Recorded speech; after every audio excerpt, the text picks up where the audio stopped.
that last minute. As soon as they say you're recording, that's recording in progress. It goes quiet.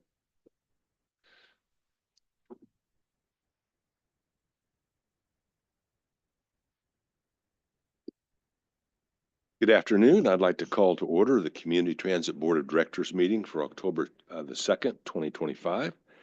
This meeting is conducted in hybrid format, both in person and remote, and is recorded and live streamed. I'd like to ask Rachel, our board clerk, to call the roll, please. Councilmember Daughtry. Present. Councilmember Dunn. Here. Mayor Frizzell.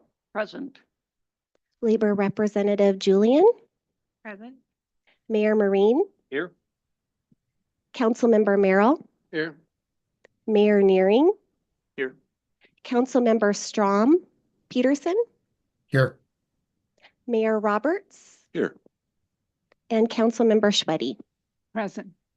Thank you, Chair. We have a quorum of board members. For our board alternates, we have Councilmember Payne online and Councilmember Gallagher in the room. And that concludes roll. Very good. Full house here. Thank you. All right, that leads us to a public comment section. Each speaker has 3 minutes to provide comments.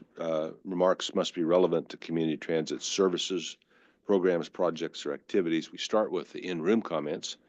And let me see, I understand we have one person in the room signed up, Spaz Holmes. Well, come on down, Spaz. You have 3 minutes. We monitor that pretty strictly. Come on down and make your comments, please.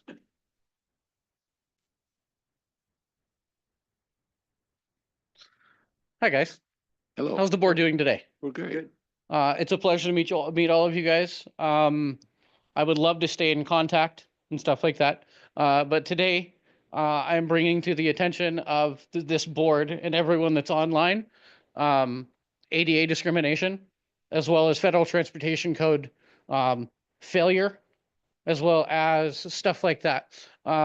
Between all of the transit companies, Sound Transit, Community Transit, King County Metro, Everett Transit, and Pierce Transit, I've been denied over 150 times on this device that you see here in front of you. This is a Segway. ADA law states all Segways are mobility devices under ADA law, and the Federal Transportation Code states that they must be treated as a pair of crutches. The same way a pair of crutches is what it is supposed to act like. And every time I get refused service, it literally makes me feel ashamed to be disabled, and that should never, ever happen. Over 150 times I've been refused access on your buses, on King County's buses, on Sound Transit buses. Like I said, all the other bus companies do the same thing, and it's not okay. So anyways, I'm done here. Thank you, board, for listening to my comment. If you would like to get into contact with me, there's a couple of people now that have my phone number. You're more than welcome to call. And if there's any opportunity for education for these drivers, I'm willing to take the trip from Ashway Park and Ride, where I live right next door, to up here. If there's any classroom stuff that, education on the Segway, you know what I mean? I'm more than happy to come and educate some of the drivers if that's even possible. So again, thank you so much for hearing my comment. Thank you very much. Thank you very much to you, Mr. Holmes, for bringing your comments. We appreciate them. Is there anyone else in the room that has public comments they'd like to make today? Going once, going twice. No one else in the room. All right, we'll go to remote comments. I believe we have one commenter, at least online, Mr. Wee. I believe that's how you say his name, Daniel Wee. And Daniel, go ahead, and I just see you unmuted, so we're ready to begin your comments. Thank you. Hello, board. So my comment to the board is about the zip shuttle services for the Arlington, Washington. Currently, the zip shuttle services for the Arlington, Washington only runs toward the downtown Arlington, no further. But the people up on the north of Arlington, like the toward Grandview and then towards 272nd Street and then the 71st Avenue Northeast has then the whole route has no bus services. So for the zip shuttle services, I believe that it'd be economically feasible for the community transit to run the services to the area north of Lincoln, Washington, and it also be environmentally sound, and it's not going to cost community transit that much to implementing the necessary, and then financially it's not that much. You only need to do some the changing of codes in the right app, so it's not going to cost much, and the other infrastructure is already there. So hopefully the community transit could just quickly implementing that, so people up in the north of Arlington could also get connected to the greater transit network that we have in the community transit. Thank you. Okay, Mr. Wee, excuse me, Mr. Wee, thank you so much for making your comments. We appreciate them. Is there anybody else online that would like to make a public comment?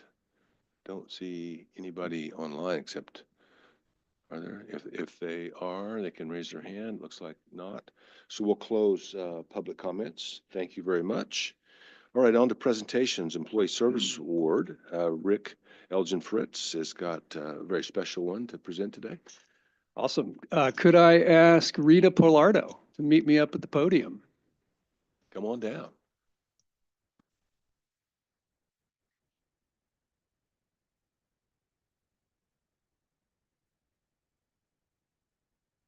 Hey. As you can tell, Rita's a hugger and she's very well liked.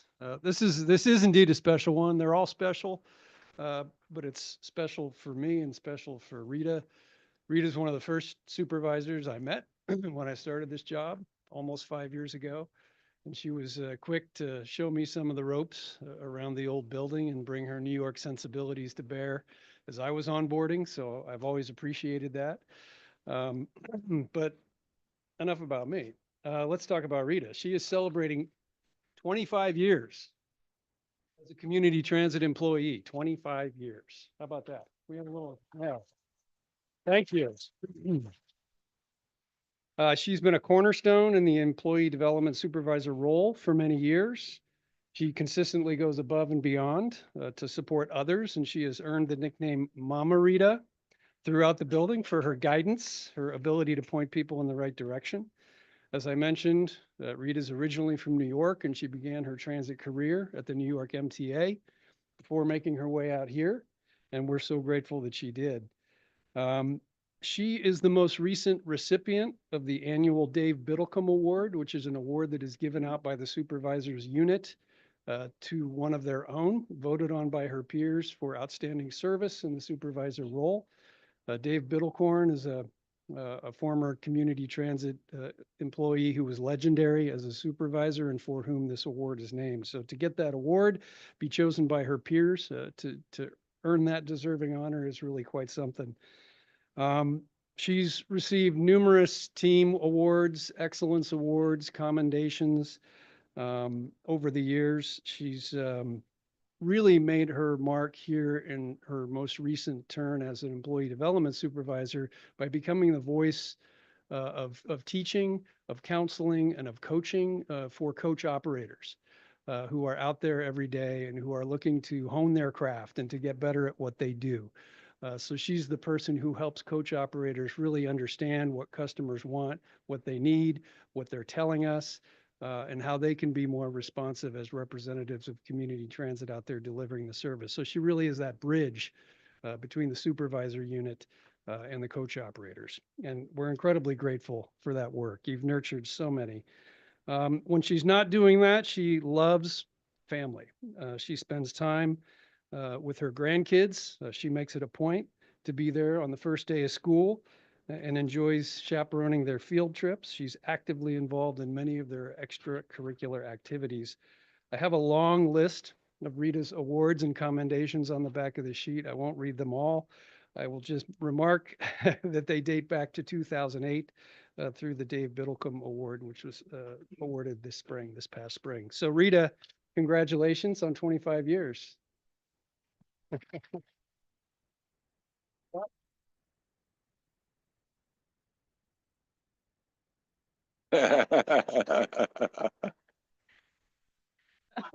You have.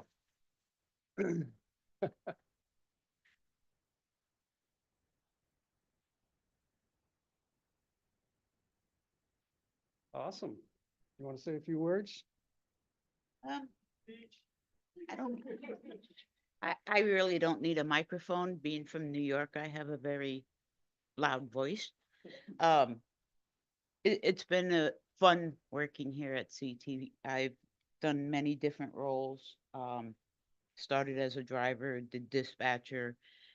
When we had the layoffs in 2012, I went over and worked with Mr. Behe as my manager as a service quality monitor, and came back to supervision. And I love my drivers. They are mine. Don't mess with my drivers. That's my job. And yes, I am the mama. Everyone calls me Mama Rita. And I just really love CT, and I love working. My bosses are awesome.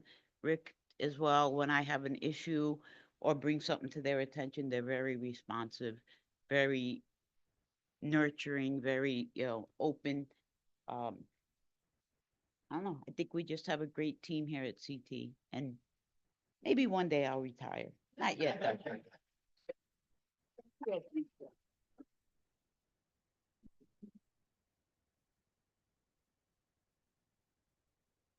Okay, thank you, Rita.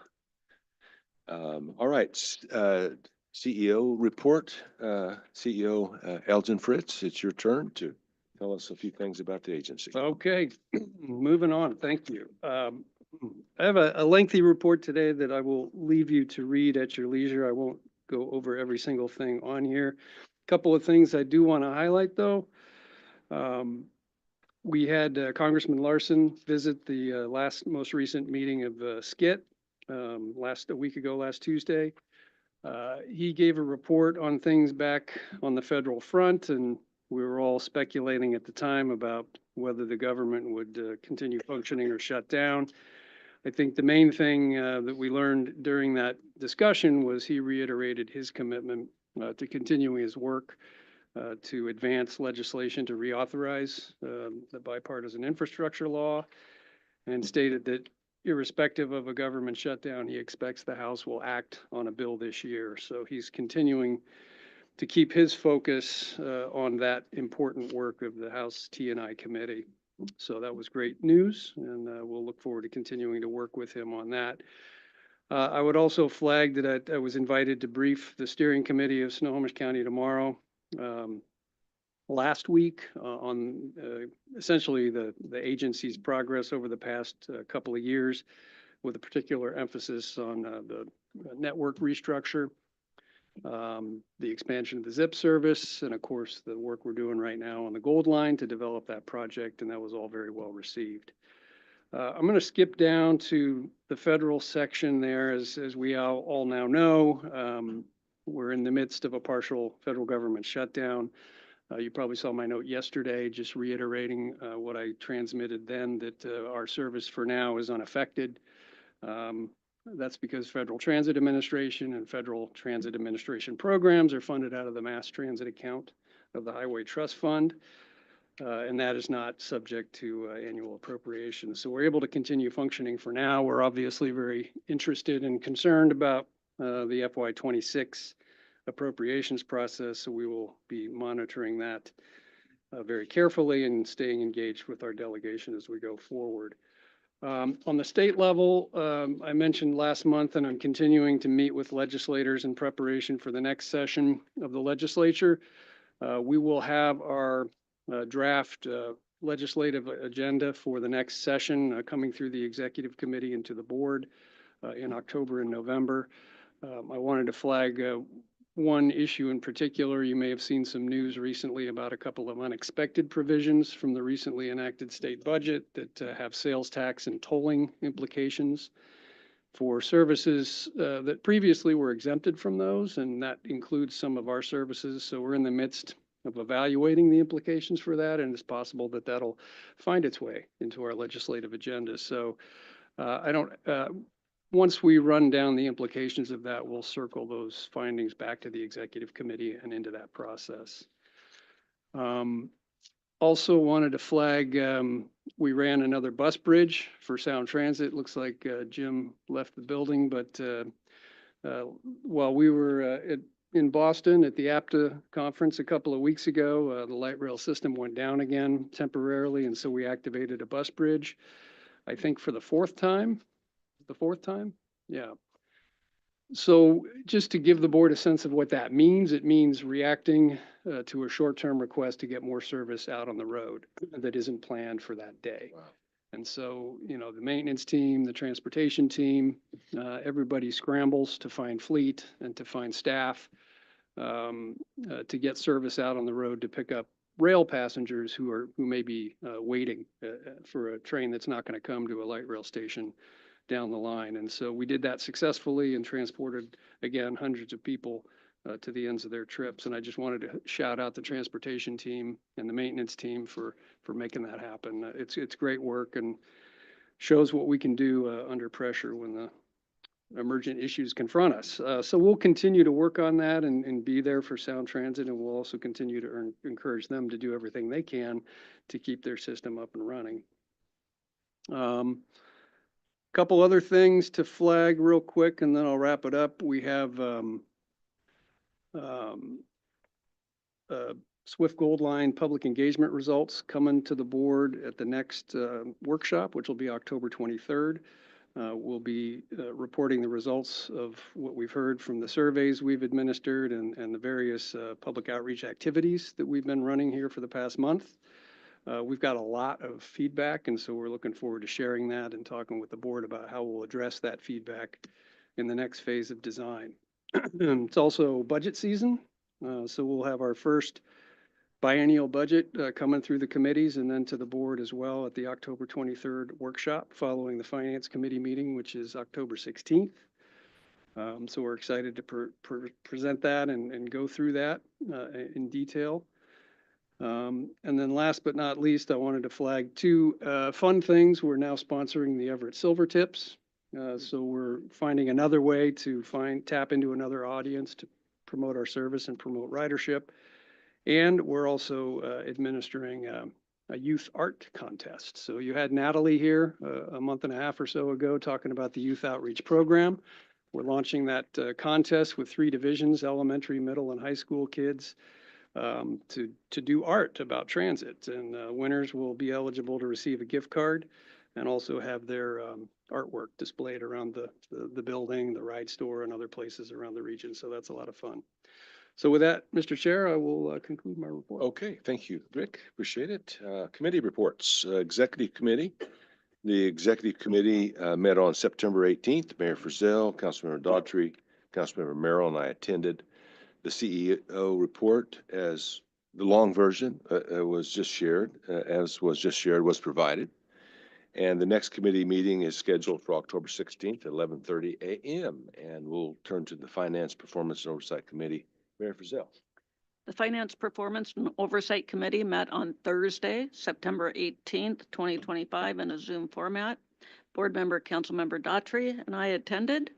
The committee reviewed and recommended 2 items to the consent agenda. Number 1 was the approval of the August 2025 monthly expenditures and payroll vouchers, which are item 7E through J on the consent agenda today. And the second was an award of ITB number 2022-061 HVAC parts. Action items. The committee reviewed and recommended one item to the action agenda. Approval of resolution number 08-25 authorizing the CEO to approve revised rules of conduct and the appendices. For reports, we received our sales tax report for August 2025, whereby Community Transit collected approximately $19.3 million in sales tax revenue, which was approximately $886,000 more than budgeted. And a copy of that report is in our packets.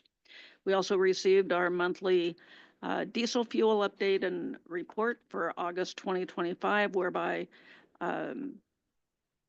$3.25 per gallon was the average cost. I believe that was for, it says, is that diesel or gas? Diesel. Thank you.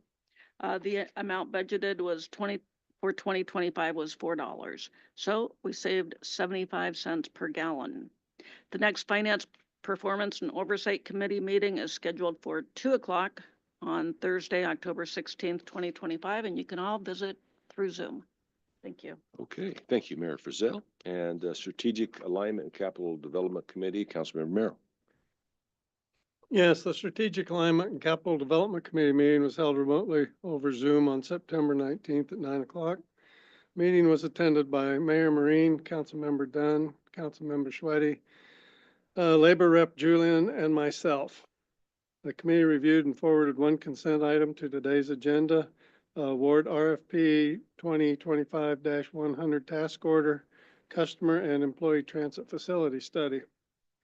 Committee also reviewed and forwarded one item to today's action committee, the award action agenda, the award of RFP number 2025-62, ERP HCM, and I forget all my IT acronyms, but anyway. Feasibility study and consulting services. The next meeting for the Strategic Alignment and Capital Development Committee is scheduled for Wednesday, October 15th at 2 p.m. That concludes my report. Thank you. Thank you, Councilmember Merrill. All right, we're on to the consent agenda. Would anyone like to remove an item from the consent agenda today? If not, Move to approve the consent agenda. Second. okay. Motion made by Councilmember Daughtry, and I think seconded by Mayor Marine. All those in favor of approving the consent agenda, please signify by saying aye. Aye. Aye.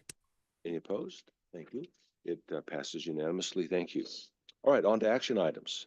Award RFP number 2025-062 ERP HCM, and I've never known what those meant.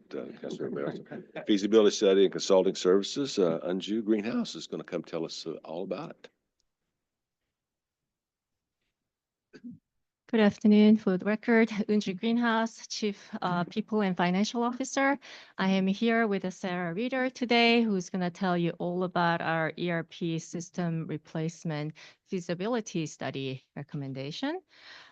Just to set a context, our current ERP system, which is our financials and human resources system, basically backbone system of all the back office services that we provide, was implemented back in 1999, 26 years ago.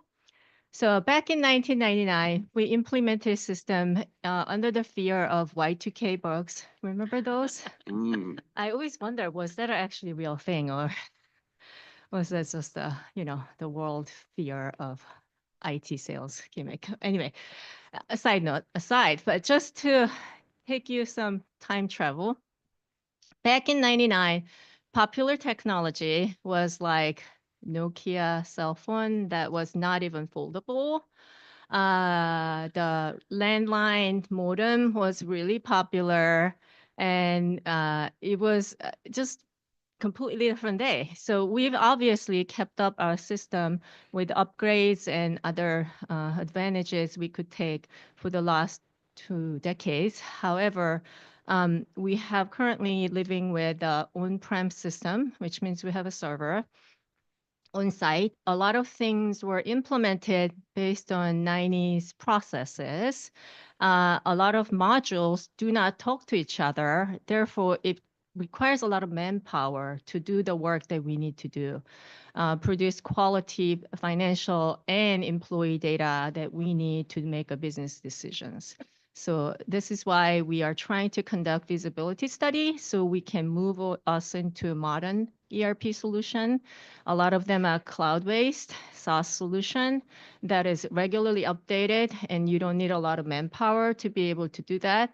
When I hear things like AI and automation that is available in financial HR system currently, it is a pipe dream for us under current system because we can't do basic automation with the current system. So anyway, Sarah's gonna lead us into much more detail. Thank you. Yes, I am project manager for this scope of work.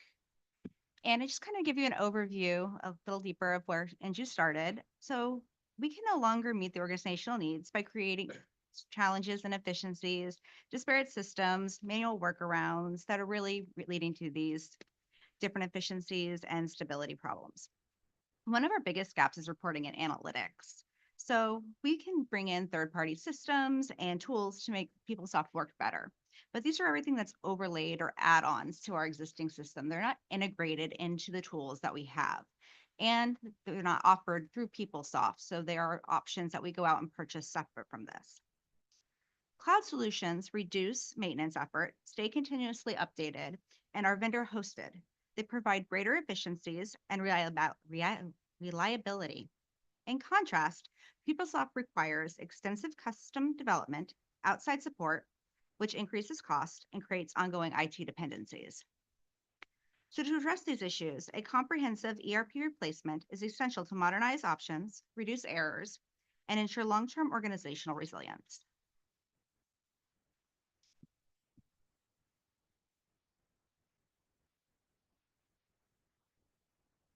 So to give kind of an overview of what an ERP system is, today we have two functioning systems, our human capital management and our financial management systems. They work together. They're not just simply a back office tool. They're strategic enablers of both growth and governance. They give leaders confidence that the organizational resources and workforces are aligned to deliver sustained value. To the left, you have the human resource systems. They provide visibility into talent, payroll, performance, so leaders can align workforce capability with strategic priorities. To the right, you have financial systems that integrate finance, procurement, assets into a single source of truth for efficiency, compliance, and scalability. Together, they provide reliable data, transparency, and accountability to govern effectively and drive long-term growth for the organization.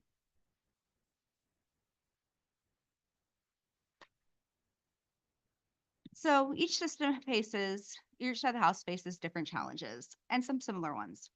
Our outdated ERP system limits scalability, creates inefficiencies with manual processes, and lacks strong integrations, as we've mentioned already, leading to higher costs and operational strain.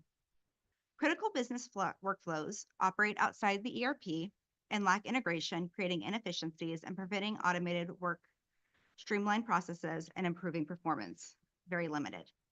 What we want to do strategically is prioritize the automation and streamline the financial processes, enhance reporting and integration to reduce manual effort, strengthen budget controls for alignment across all of our modules. By doing this, we're going to be able to reduce the manual effort, enable employees to focus on higher value work, become more efficient, and really be able to bring the organization more value and better outcomes over the long term. And one of the big pieces too is strengthening the employee experience. We'll give them better tools to do their jobs more effectively.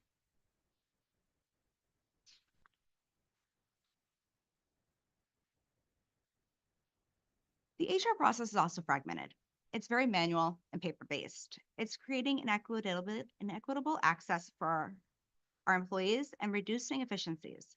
This directly impacts the employee experience, operational performances, and the accuracy across functionalities, such as our onboarding processes, our benefits, leave, and our payroll. Any changes to the employee's experience must actively engage employees, though, and we have to do this early. We have to ensure that we're updating the processes like leave, timekeeping, and data tracking so they're aligned and clearly communicated with the employees during this process. So we understand that our strategic priorities have to include the end user throughout the entire process. To address these challenges, we'll centralize employee data, modernize the platform, enable enterprise-wide analytics, will drive consistency, transparency, and make informed decision-making across the organization. This leads to stabilizing core services and having people doing higher value work again. It's really being able to give our employees the tools to do the job the best they can. That is our goal. And this will provide clear insights into what community transit will be gaining and losing by choosing between the different software options in existing systems. So it's not just looking at one side or the other, but a holistic picture. So the approach we're taking. This is a multi-phase process, and the first two phases that we would approach would be the market analysis and rough order magnitude and the comprehensive and feasibility study. So the work on the ERP system has been a partnership between finance, employee engagement, and IT from the start. The RFP for the market analysis and feasibility study was developed with direct input from the end users, ensuring it captured the capabilities they need to do their jobs effectively. Community Transit will conduct a 6-month pre-implementation assessment. This will include the market analysis with cost modeling and a comprehensive feasibility study. It will evaluate finance, HR, and payroll options against our current PeopleSoft systems. This will deliver comparative cost estimates, a fit gap analysis, system recommendations, and staffing strategies, along with insights into industry trends and risks. By investing upfront in this work, the agency can significantly reduce long-term costs by avoiding misaligned solutions, underestimating total ownership costs, and overlooking critical integration challenges. Enterprise systems cost vary widely. Our feasibility study and market scan will define a clear price range and present high, medium, and low options, so we can budget effectively and choose a solution that fits community transit's needs.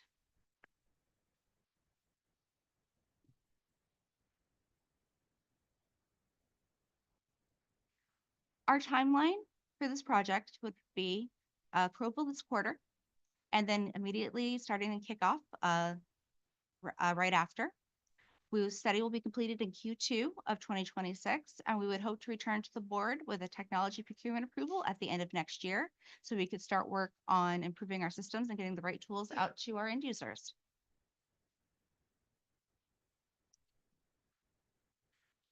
Our recommendation is that the board of directors would authorize the chief executive officer to negotiate and award the contract.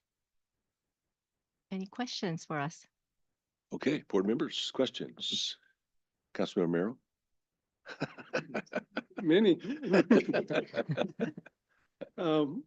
One of the parts that you didn't mention is one of the reasons why we moved this to the board was not so much the $330,000 spend, but this is the camel's nose under the tent. It gets expensive after this. And we wanted to give some forewarning on the size and magnitude of this as they go forward. One of the questions that I have, I'm looking at it, and I see the orientation around the technology. Are you using this at this point to rethink how the organization actually works and what might match that? So are you looking at organizational design to go with us? I think definitely having gone through other ERP projects in my past career, you're going to have to look at the processes. So without designing the process that works well in a new system, it doesn't matter how good a tool you put in, because yes, definitely we will be looking at organization structure and process design, and at the same time, as we're starting to work on the ERP implementation. Thank you. Okay, other questions? Mayor Frizzell. Yes. So I had a couple of questions on the numbers. It shows in the memo that the independent government cost estimate for phases 1, 2, and 3 is $654,000. But then I'm seeing a grand total for phases 1 and 2 of $330,400. What is phase 3 and when do we procure that? So actually, the $330,400 is for all the phases within this contract, phase 1, 2, 3, and 4. Phase 1 and 2, which we would like to award now to the current vendor totals $145,880. The initial cost estimate was based on a very wide market scan numbering that we looked at. This individual company actually came in a little bit, it was the mid-ground for the ones we were looking at from the RFP, honestly, but they actually came back with some very good recommendations and had a very good portfolio of customers and things like that, and a very specialization in transit. They're also a larger organization, so they were better on price and able to offer more services. Some of the higher end ones are smaller companies that did very special niche type work and things like that. And we found that we could actually bring the cost down with that organization and have a specialization with transit specialists actually familiar with implementing it in agencies along with that. So that was part of the driving factor. We're asking that we have the full value awarded for all phases now, potentially, or the ability for the Chief Executive Officer to negotiate it so that if we choose to move forward with them for the last two phases, we do not necessarily have to come back to the board at that time, but could continue to move forward with the work in having them help us support looking for the vendor and things like that if we thought this first phase 1 and 2 went well, but also still have the opportunity to go back and find a different vendor after phase 1 and 2 if this vendor did not work out.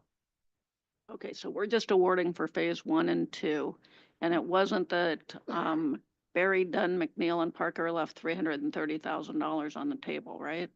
Yes. All right, thank you, that helps. Okay. Okay, excuse me, Councilmember Doctor. So I see by this, the award amount is tax exempt. There was something that just came out of the state that said that they were going to do different services to have taxing on them. Like I provide a service, I have to do sales tax on my service. One of those, I think, was these types of service contracts. Am I mistaken in that? I think you may be correct on that. So this has to do with a lag between when we're preparing this, went through the FPOC process, and this is really fairly recent. And I think the effective time is October timeframe that they're aiming at. October 15th, yeah. Yeah. So it's October 2nd. So we need to sign this today. Board Member Daughtry, this is the issue I alluded to somewhat subtly during my CEO report that we are now analyzing. So we're going to be looking at the implications of what we've learned for current business, what we have planned for the next biennium with the biennial budget, and we'll be circling back through the exec committee with any recommendations and findings we have in that regard. But there's a lot of confusion out there, and we gotta catch up to it. Okay, thanks. Thank you, Councilmember Doctor, bring that forward. Other board member comments or questions? Anybody online? I can't see the folks online. Is there any questions, Councilmember Peterson or? Yeah. All right. So if I don't, any other questions? Any other comments? Okay, I would entertain a motion then. Sure, I'll do it.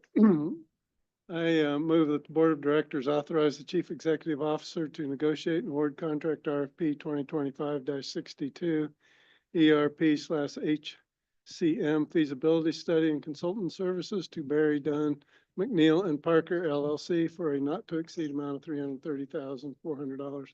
Second. Okay, we have a motion by Councilmember Merrill and seconded by Mayor Marie. Is that correct? Yeah. All right. Councilmember Merrill, as a maker of the motion and a former IT guy, do you have anything else you'd like to say about it? I can guarantee you that I would like to have the sleep back that I had lost during year 2000. Yeah. All right, then. I think with that, we're ready for vote. All those in favor signify by saying aye. Aye. Aye. Any opposed? Passes unanimously. Thank you, Sarah. Thank you, Andrew. Appreciate it. So, all right, on to item B, approve resolution number 0825, authorizing the CEO to approve revised rules of conduct and appendix. Sam Lushtak is here and our Partner in crime. Thank My you. partner. You're the partner. Not really, but solving crime, There you right? go. Preventing We crime. can't How say about that? partners in crime in this presentation. I'm Sam Lishtak. I'm the Senior Director of Safety, Security, and Sustainability, as well as the Chief Safety Officer for Community Transit. Much like Inju just did, I'm going to give you a little context, and then I'm going to give it off to the expert over here, Mr. Eastman. So in August 2022, the Board of Directors fulfilled a commitment to safety in the field by adopting the Security Enhancement Strategic Plan. And that outlined a 5-year plan, which includes the rules of conduct. And that's when we initiated that rules of conduct. This is an essential part of the security plan, and it's foundational for TSO work and sets baseline expectations across all of our services. TPU enforces the law, and the TSOs enforce behavioral expectations in line with this rules of conduct. Over the past 3 years, as I'm sure you all know, we have grown the security division incredibly. We have 34 TSOs in the field, onboarded at CT, or have accepted an offer for this year. Wow. The SOC, the Security Operations Center, opened in July of 2024. I will never forget. It was when I was hired. Our work continues within that security pyramid to further enhance how coach operators, service ambassadors, field supervisors, social workers, TSOs, and transit police all work together. And that work continues between the Security Operations Center and Transportation Dispatch to really make our impact felt out in the field. But throughout the data collection, our continuous improvement, and our experience all led to a gap analysis. That gap analysis resulted in cross-collaborative work with our union partners and our internal partners to revise the rules of conduct and improve upon the base that was established in 2022. So as we've been learning, as this plan has been enacted and it's grown, community transit is leading the industry with these best practices. Our strategic planning, dedication to continuous improvement, and our desire to teach and learn has made us leaders in making public transit safer for employees, passengers, and the communities that we serve. Now that we have 3 years of operational experience, it's time to apply those learnings and have this update. And with that, I will hand it over to Scott Eastman, who is our Senior Manager of Security and Emergency Management. Great. Take it away. Thanks, Sam. Good to see everybody again. Thank you for letting me present today. I'm here to present a resolution that would authorize the Chief Executive Officer to approve an updated version of the agency's rules of conduct and appendix, which govern behavior on community transit property and services. So as Sam mentioned, the passing of the Security Enhancement Strategic Plan, also in August of 22, you passed the initial resolution on the rules of conduct. That's been very effective in our ability to protect and serve the public and our employees. This policy continues to be essential to maintaining a safe, respectful, and welcoming environment for our passengers, employees, and the public. The proposed updates reflect a fine-tuning around lessons learned over the past 2 years, changes in state law, and improvements to our operational practices. When this is passed, you may recall we didn't have a single TSO. So we've learned a lot from having more frequent enforcement than TPU would typically do because of the number of TSOs.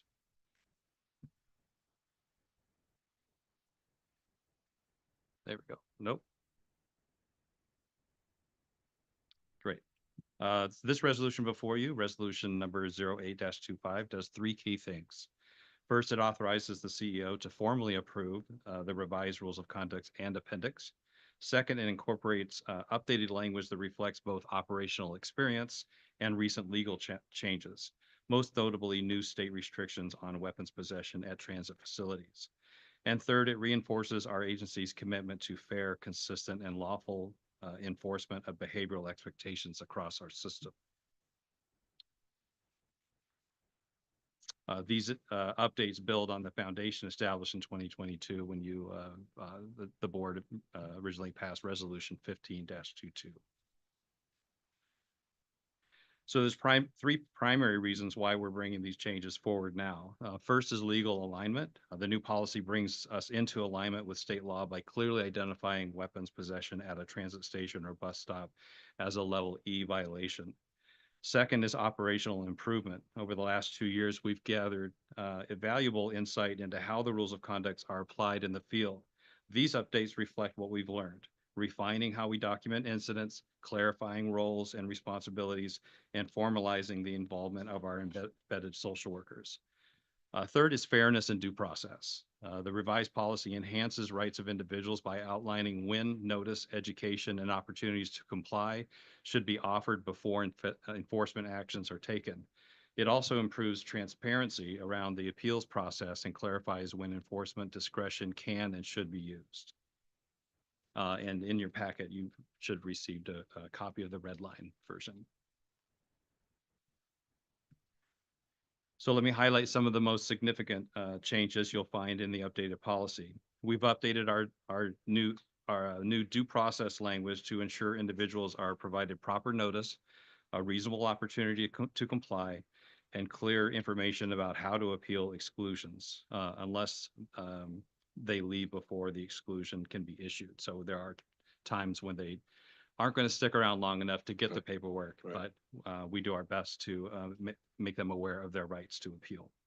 We've expanded the role of embedded social workers, allowing them to request that an exclusion be suspended for a client they're actively working with. If a client disengages, the inclusion is reinstated.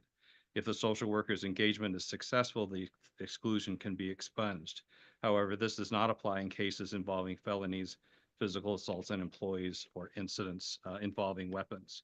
And you may recall that when we talked about having the contract for the embedded social workers, our goal was to create healthy writers. And so this is a big step in that direction.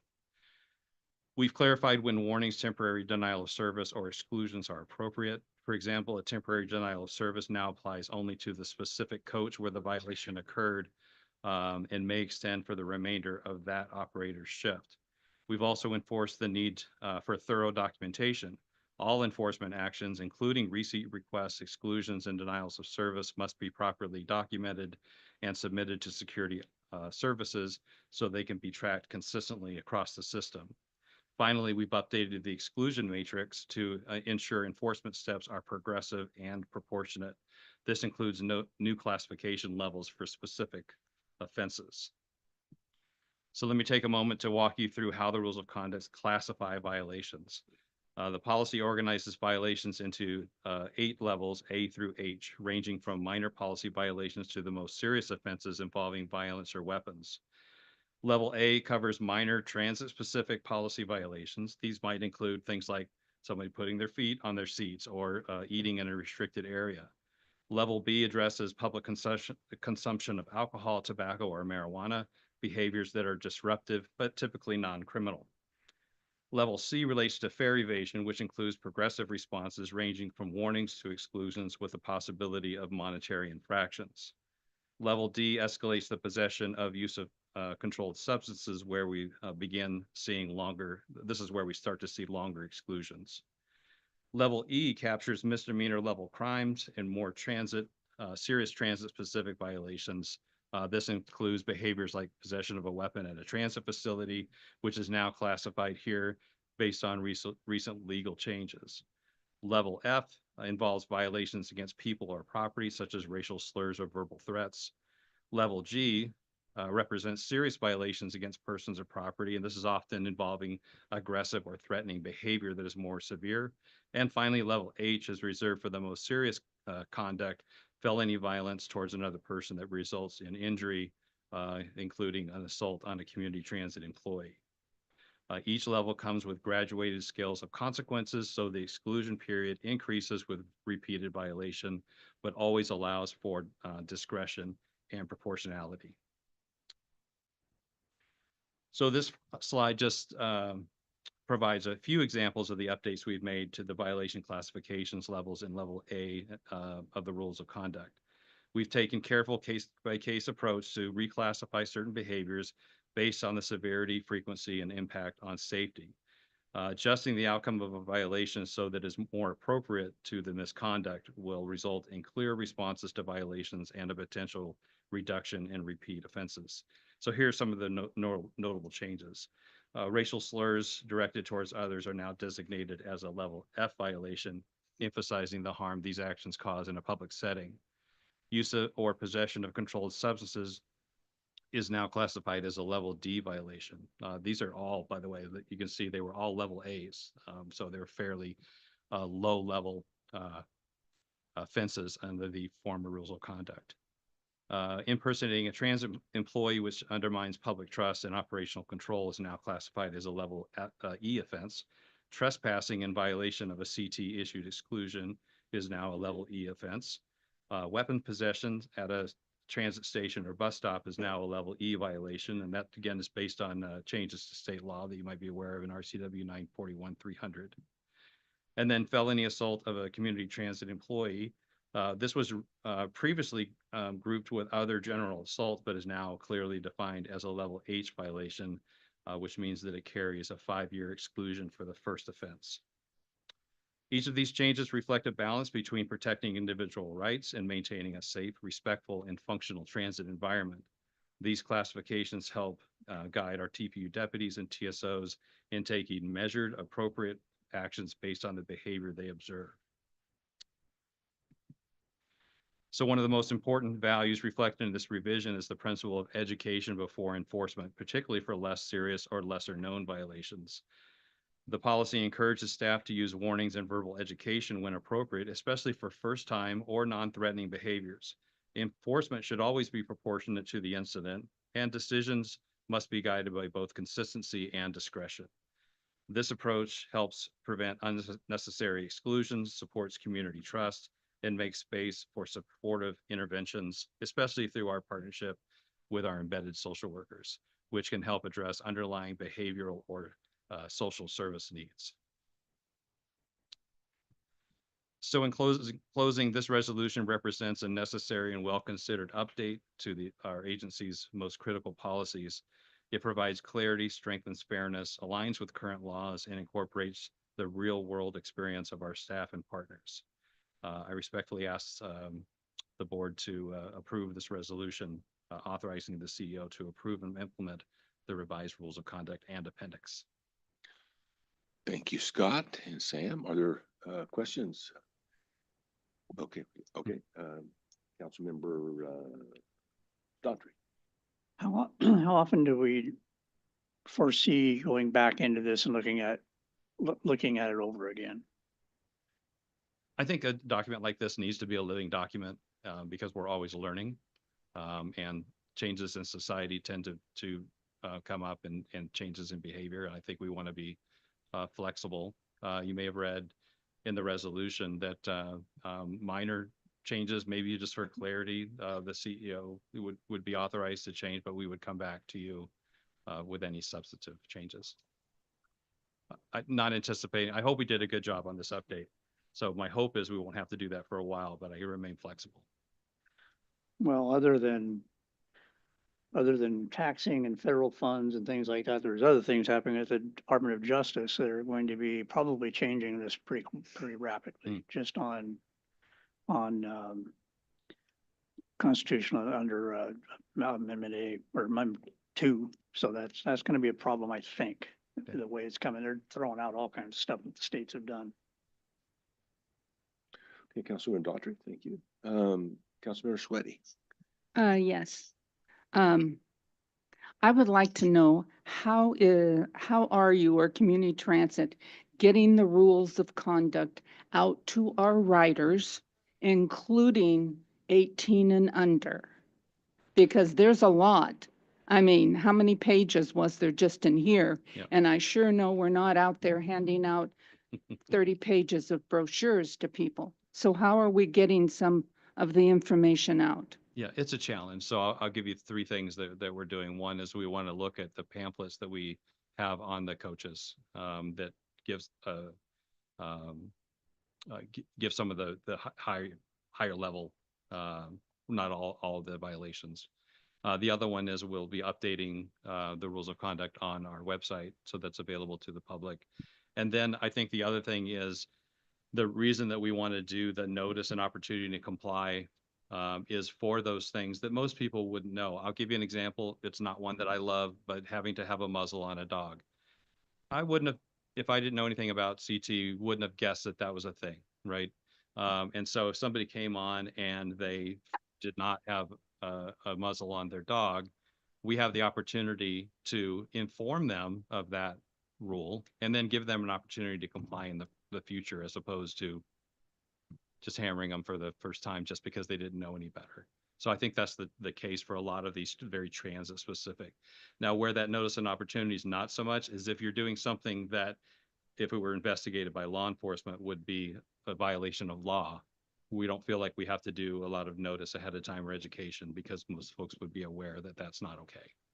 So I think it's a mixture of those. So do we have some of these rules that we could actually put on the wall of a bus that says this is what you can do or cannot do, that all people have to abide by, not just people with dogs, Right. but every passenger has to? You brought up a good point about the length of the, I think one of the strategies is we're updating signage that has more information. For example, we'll have a QR code to allow somebody to text the SOC if they want to report something. I think that's an opportunity to also have a QR code that would take them to a web page where they would have access to all of the rules of conduct. As long as they are technology literate, right? Meet too many people that don't fly around the cell phone, but yeah, I understand. Okay. Okay. We have questions here. This is good. Mayor Frizzell. I love this document. I thought that as I read through it, that it explained what was problematic. It reflected what the resolution was, and it wasn't until it was in front of me while you were speaking, I was reading the definitions. And so I have a question about one of these: community service in lieu of exclusion. Right. I don't recall seeing that as I read the document, but is that? It is in the rules of conduct. In my almost 3 years, I've never had anybody take advantage of that, but we did. I think to Councilmember Schwette's comment, this is a great opportunity for a juvenile or somebody that really relies on transit, who made a mistake, received an appropriately received an exclusion, but giving them an opportunity to more or less work that off. Okay. So again, we haven't had. I'll admit we don't advertise it. I haven't had anybody take advantage of that, but I think under that kind of, wanting to correct behavior as opposed to punish, I think that's kind of under that. Okay, I agree. Okay, I think Danny Julian, Lab Representative, was first. Go for it. Yeah. Hi. This topic, this issue is very near and dear to the hearts of the union. As a former bus driver and representing the frontline workers, these rules of conduct really are daily on the minds of everyone. I appreciate your guys' collaborative approach, updating the rules. We were able to put together a team that met with you to provide feedback, and that feedback was duly considered before this was finalized and presented. I think that's great. Good on you. And I would ask that, you maintain that approach, stay in touch with the people who are those frontline workers that these rules of conduct directly impact, and continue to receive feedback from them on what works and what isn't working. That's really important to us. Thank you. Thank you. Thank you, Labor Representative Julian. Councilmember Dunn. Thank you. My comments were in line with some of the concern around youth violators. So it doesn't sound like there's a difference by age if there's an offense by youth versus an adult. Correct. Okay. So it takes it takes more capacity for looking at like a participatory justice model or a community court model, but I don't know if there would be an opportunity to ask for grants, especially for youth infractions.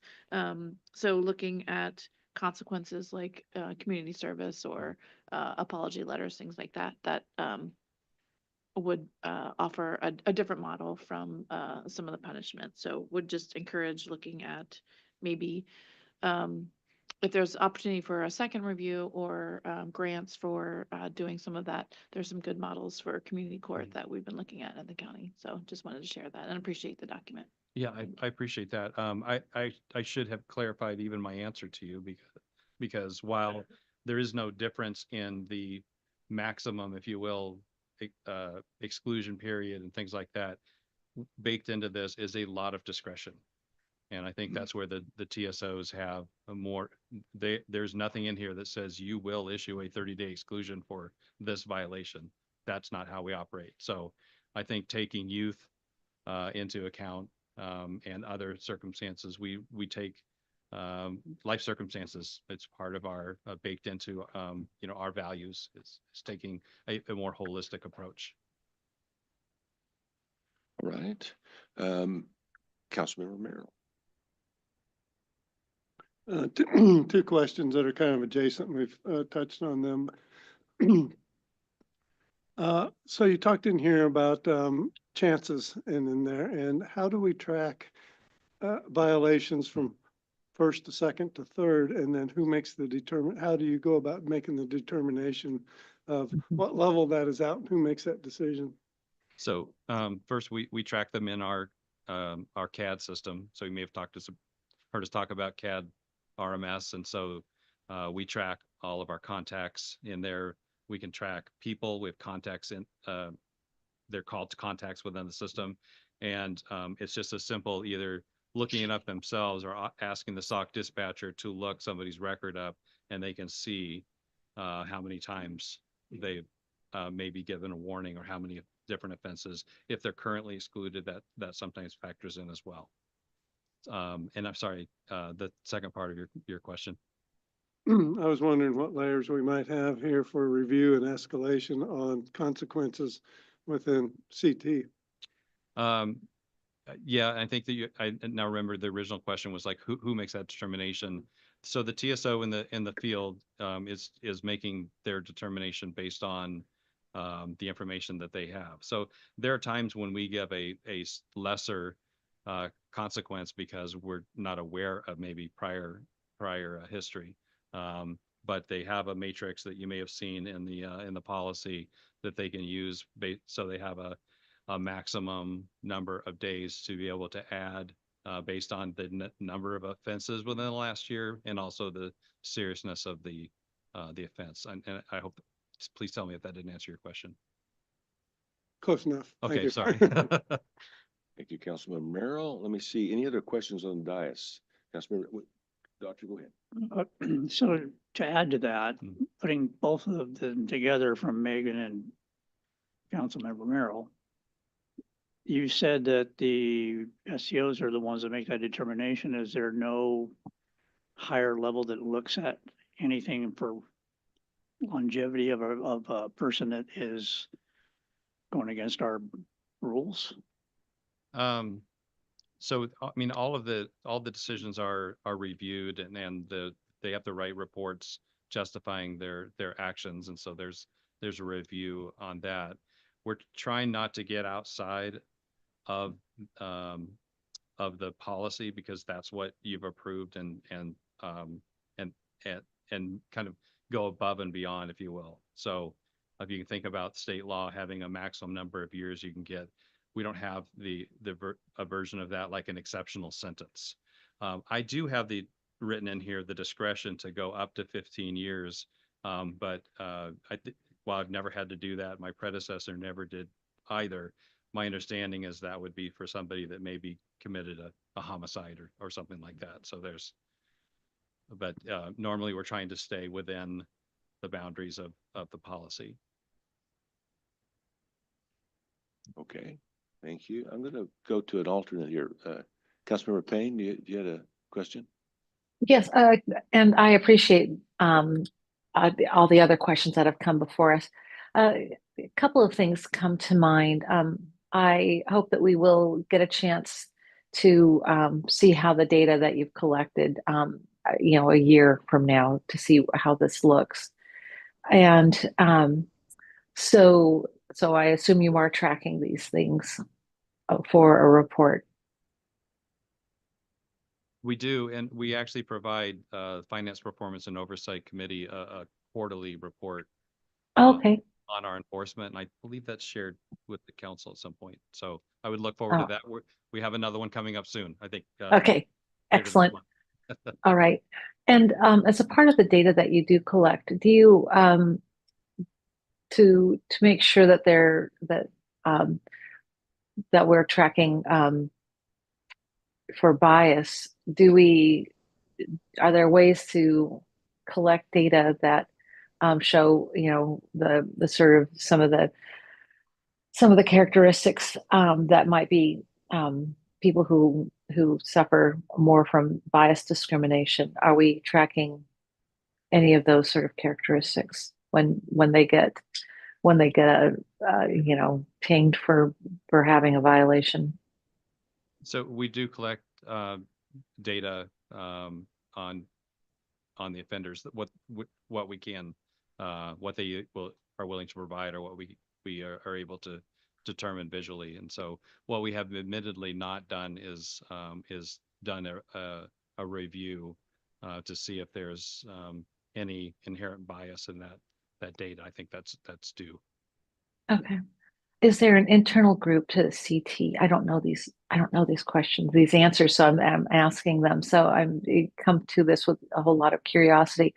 Is there an internal group to make sure that these these rules for conduct, have they been reviewed to make sure that there's that for all sorts of reasons that one of the, it used to be called the Race and Social Justice Initiative in the city of Seattle, that they review big policy.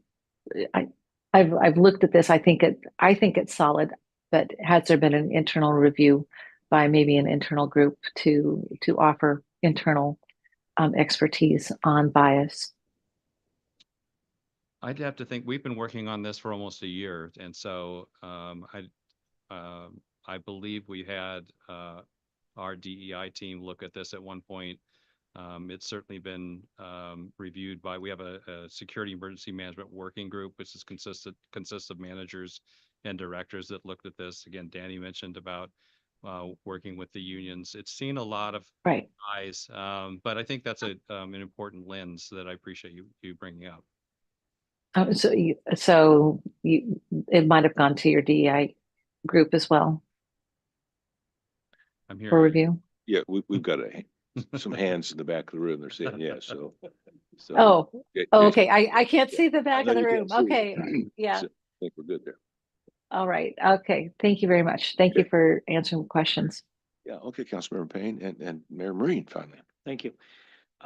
So clearly, if we get to H, right, now it's probably police or security involved being called in.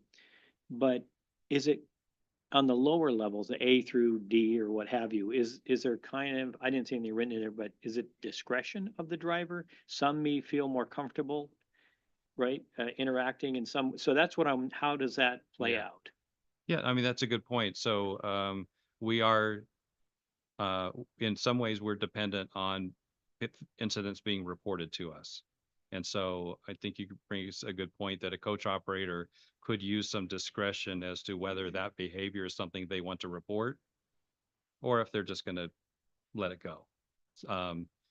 But most of the enforcement that we do is behaviors and actions that the TSOs deserve, or that they observe on their own. So by a large number, they have more proactive and find behavior that's not been reported by anybody else. Okay, so because I'm not a driver, they observe something, they're calling it in to the base? Yes, they can call it in. Okay. We also have a process where they do event reports. And we have a process that on every event report they submit that's related to security, we will watch the video.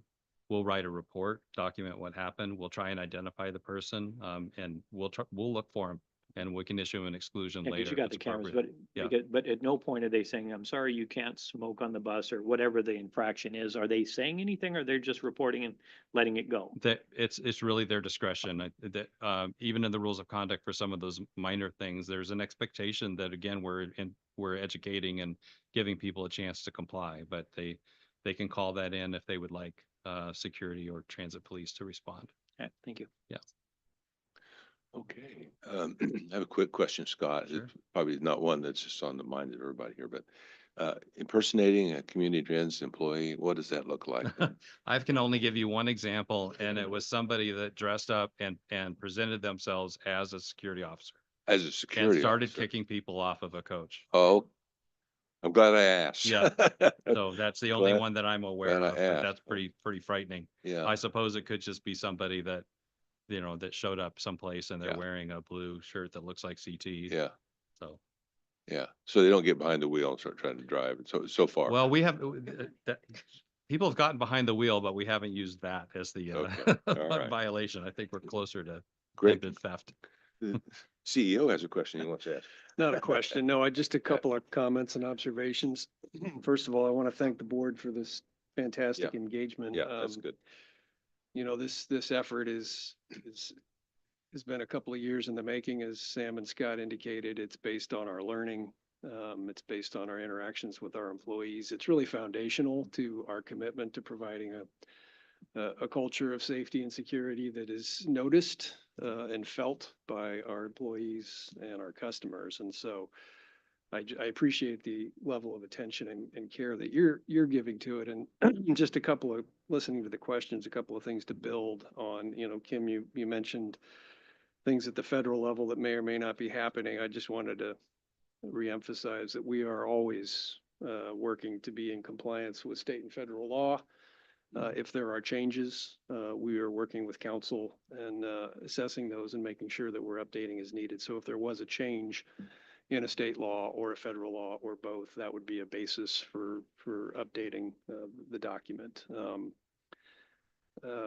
Jan, in addition to the items that Scott ticked off, you heard at our last workshop from Natalie about the youth outreach program. So part of that engagement program includes making youth aware at the school level about the rules of conduct and starting to build up that awareness among the youth cohort and how they can get access to that information. It's an essential part of the message there that, you can ride free and you have to follow the rules.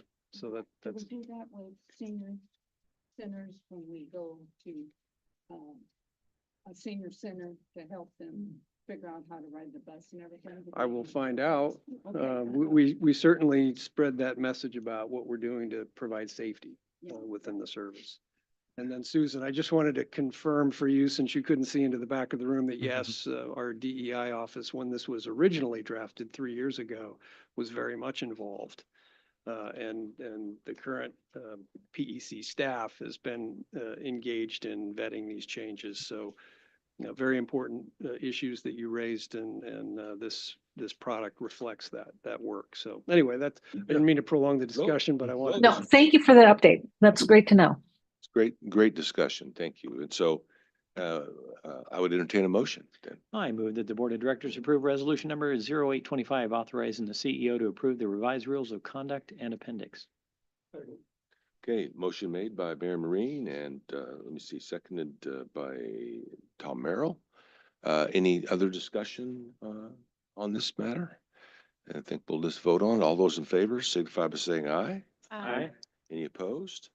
Passes unanimously. Thank you, Scott and Sam. Thank you. Appreciate your help. It's very good stuff. So, all right, Chair's report. Chair comments. I have no comments today.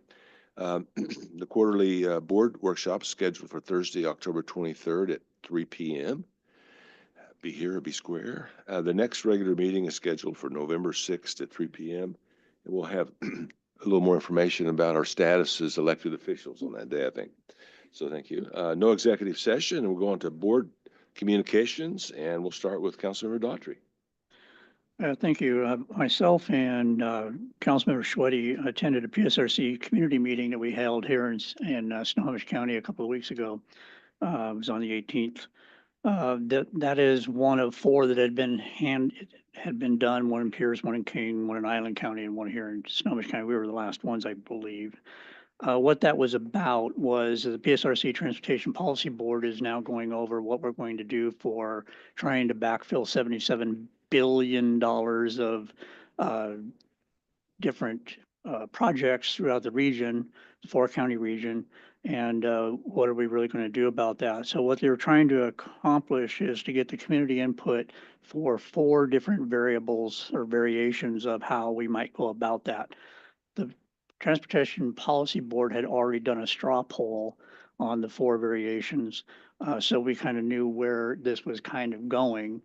But at the same time, we don't know what the community's thinking. So we did a couple of different roundtable things and had some discussions about that. And they actually did come up with a different one than we had at the board, but they're both very similar. I just wanted to reiterate that we're still working with those things. And we didn't come up, nobody wanted to go with the 77 billion. We went with the 46 billion. So I don't know how we're going to do it, but there you go.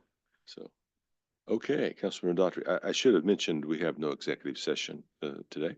Councilmember Megan Dunn.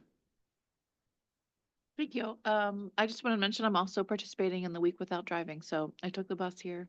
It took about twice as long as normal, but it was a good ride. Yeah, short wait for Everett Transit. I transferred, so that was fun.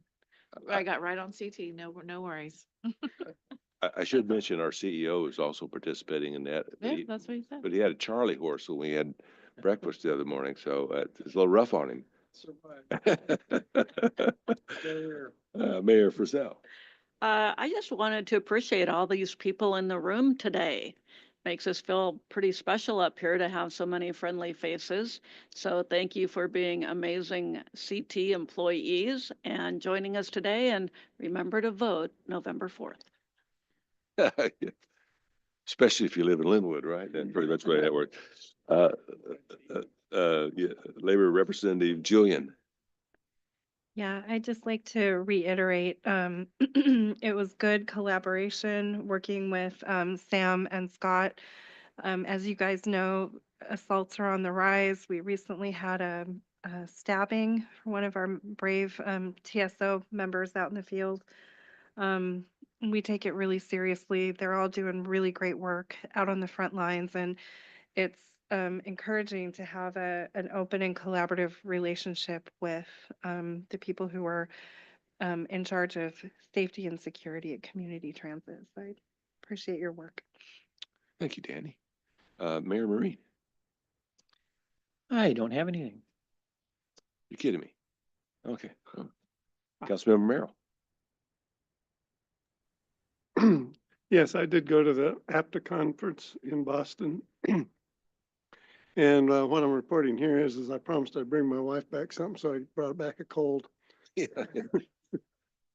Yeah, a couple of things that noted in there is I was interested that there was a lot more talk about hydrogen engines than I had ever seen before versus fuel, hydrogen fuel cell electrics. Had a conversation with a vendor about electric futures and infrastructure, and she was seeing a huge increase in the demand for electricity and not very good transmission lines or sources thereof. So something to keep in mind that it's probably going to be part of our future is taking a look at that.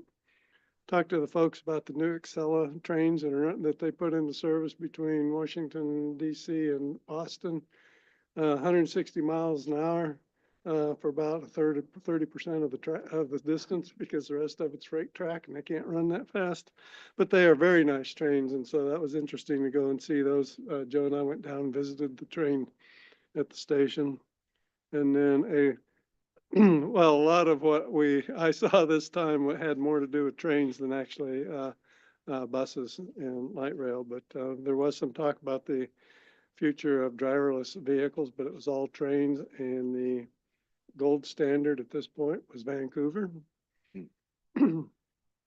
And I went to the security for the World Cup that's going on. And I realized, I picked up a couple things. I hadn't realized there were so many venues for one. And so trying to do security across, I think 3 countries and 15 locales in at least 3 languages. You asked me what that was. I put in English, Southern, and Spanish.